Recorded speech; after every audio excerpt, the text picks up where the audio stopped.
Hello, so in today's video I'm going to talk about this little novella called Killjoy by Holly Jackson, and Holly Jackson is the author to the series A Good Girl's Guide to Murder, the trilogy. And I'd seen The Good Girl's Guide to Murder floating around, was really interested in it but hadn't quite picked it up. I've been looking for shorter books to read recently because I've just had a lot on my plate at the moment and I don't feel like diving straight into a trilogy is something I want to do. I have a lot of standalone books I want to read, but I was intrigued by her writing, and it's just a short little book and I thought I'd pick it up to check out her writing style, to see if I liked it. It's only like, let me see, where does the story finish? Yeah, it's only like 137 pages, this book, so I thought this would be great. It was £4, I found it in HomeSense, so I thought I would give it a go, and it's a prequel to her series. So I haven't, like I said, I haven't read Good Girl's Guide to Murder, but I was interested in it. So yeah, I picked this up to check out her writing style, and I'm guessing this contains the same characters that are going to be in her trilogy, but after reading this I now really want to pick up the trilogy, which I think I will at some point. But this book basically just centres around a bunch of teenagers, and the main girl of Pip and her friends. And it says they are drawn into a make-believe world of intrigue, deception and murder. So she's basically going to a murder mystery party with a bunch of her friends on this island where one of her friends lives, and they all go there for a dinner party and yeah, a murder mystery story. So you're basically following them as they go through the story, you get introduced to the different characters, and yeah, you're basically just reading a murder mystery party.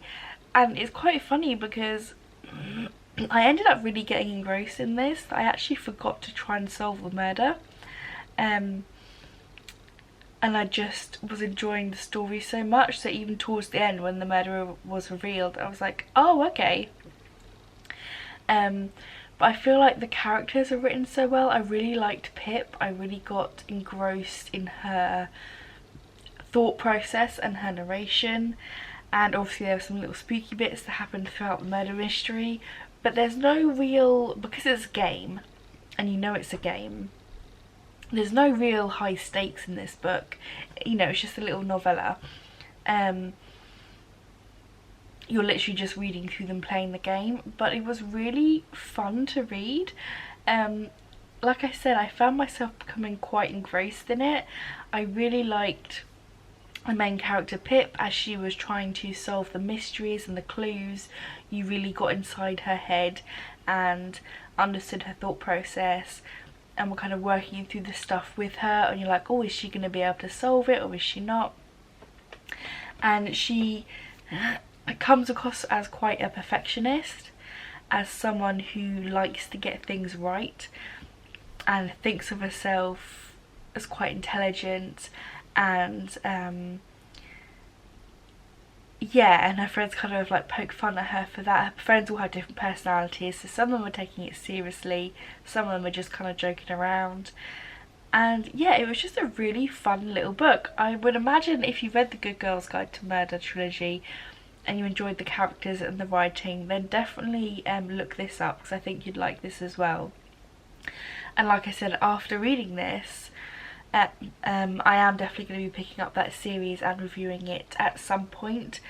Like I said, it's The Good Girl's Guide to Murder, Good Girl, Bad Blood, and then As Good as Dead. And there's a little bit kind of intertwined with this book about a real life situation that happened in the town that they live in, which I'm pretty sure is going to be the premise that's going to be tied into the trilogy, because it kind of ends with her going into that. So like I said, this is a prequel, so it's then leading into that story. So yeah, I am actually quite interested in it now. I definitely think I am going to pick up the other books to give it a go, because I just really enjoyed the writing style. It was very easy to read. Like I said, I really liked the way she wrote the characters. I really liked Pip the most. That's whose perspective you're reading from.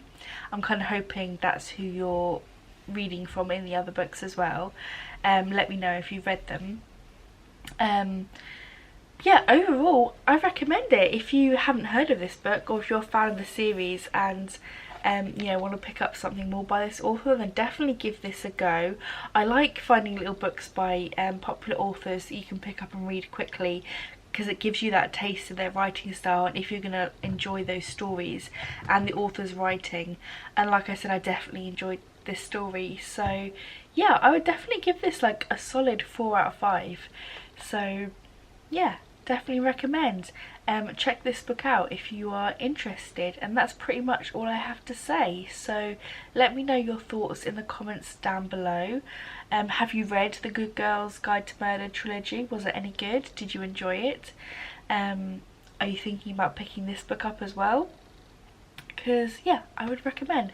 Also, if you like murder mystery games, I've never done a murder mystery game with any one of my friends. Yeah, I know you can buy like ones online where like for date nights you and your partner have to kind of figure stuff out. I might do one of them. It sounds really fun. Just the concept of murder mystery nights I think sounds really fun, and then trying to figure out who the murderer is and who done it and what's the motive. So yeah, very good overall. So that's all I have to say. As always, thank you for watching, and until next time, bye guys.